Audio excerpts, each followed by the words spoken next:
নক্ষত্র যদি আপনার হয়ে থাকে অনুরাধা, ব্যথাশুলোর প্রবলেমটা অনুরাধার কমবে, অনুরাধার পিতামাতার সাথে সম্পর্কটা বেটার হবে, অনুরাধার যে কোনো ধরনের দাম্পত্য সমস্যা, দাম্পত্য প্রবলেম সেগুলো মিটে যাওয়ার প্রবণতা রয়েছে।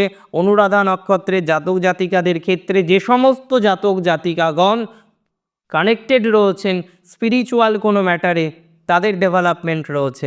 অনুরাধার টিচিং রিলেটেড প্রফেশন ভালো হবে, যে কোনো ধরনের অর্গানাইজেশনে যারা যুক্ত আছেন তাদের বেটারমেন্ট আসতে পারেন, যে কোনো ধরনের কোম্পানিতে যারা আছেন, কোম্পানি সুইচ করতে চাইছেন, চেঞ্জ করতে চাইছেন, তাদের ইমপ্রুভমেন্টের জায়গা কনফার্মলি আসবে। এবং finally that we can say যে অনুরাধা নক্ষত্রের জাতক জাতিকাদের ডেভেলপমেন্ট আমরা পাবো কিছুটা স্পিরিচুয়াল ম্যাটার থেকে, কিছুটা আধ্যাত্মিক ম্যাটার থেকে, এবং কিছুটা অবশ্যই পার্সোনাল লাইফে কিছু ভালো মানুষের থেকে।